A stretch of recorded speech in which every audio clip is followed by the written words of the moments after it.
All right, well, as Americans, we're guaranteed to worship, of course, in any way we please in this country. But does that mean that people believe in God? A new Harris poll says that although a majority of Americans believe in God, 42% say they're not absolutely certain that God exists. But what about people who do not believe in God or in practicing religion at all? Is there a place for atheists in America? Ellen Johnson is the president of American Atheists, and she certainly believes that there is a place for it in America. Tell me a little bit about, you say that there's a growing movement of atheists, and yet, everything that you sort of see out there would indicate otherwise, Ellen.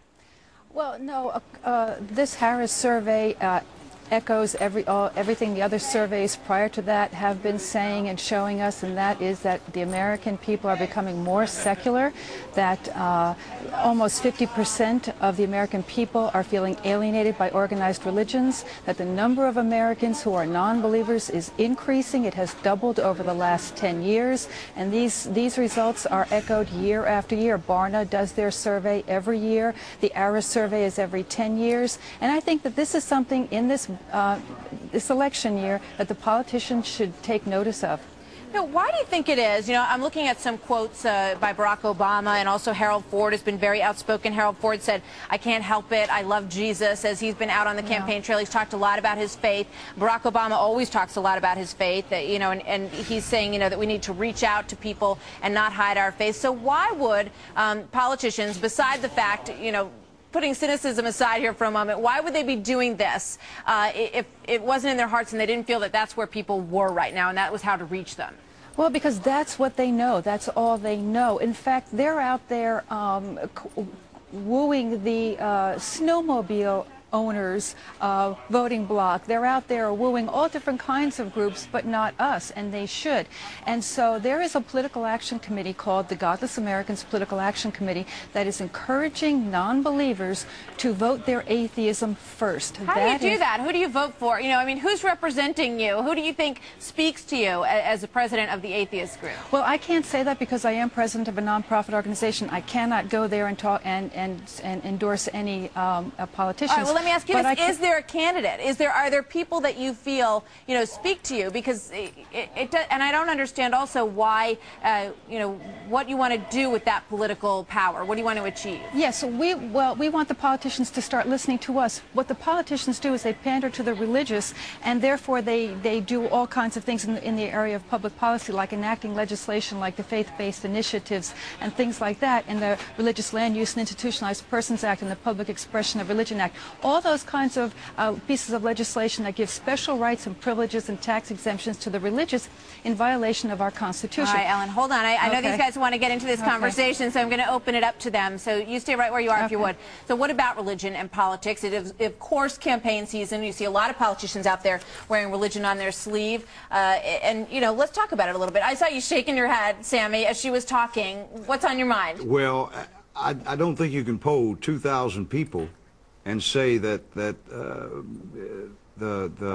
percentage of people that don't believe in God is coming up. I just don't believe that.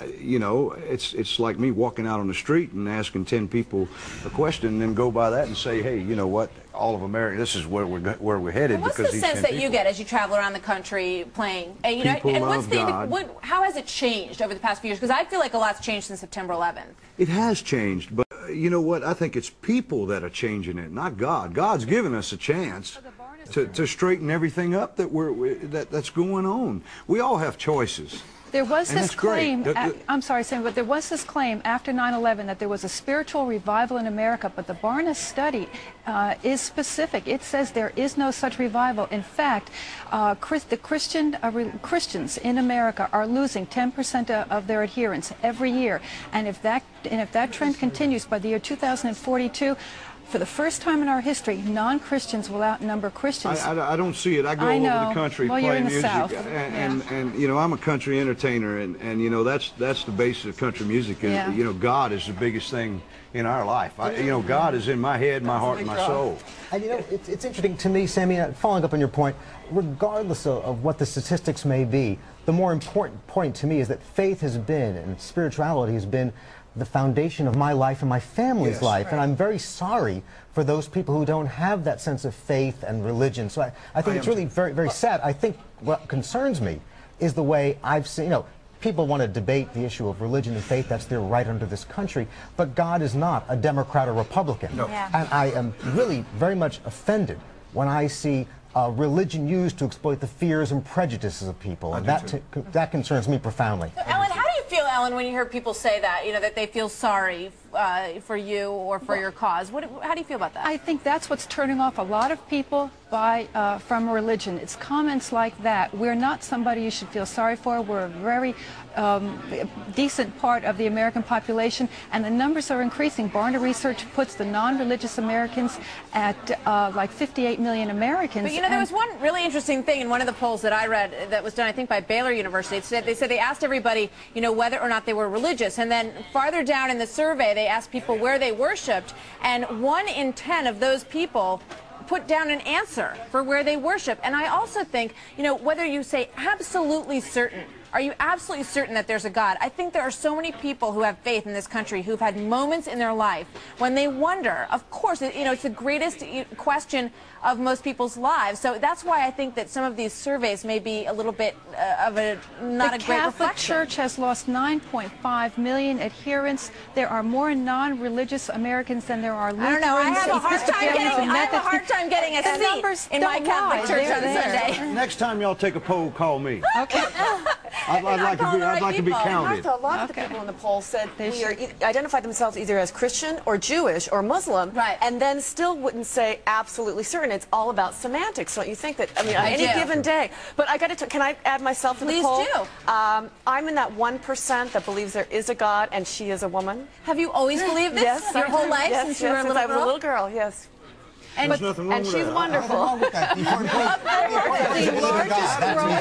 It's a woman or a man. I don't care. I know there's a God. Right. I know for a fact. And there's Ellen, a God. I'd like to make one point to Ellen, though, in terms of her comments.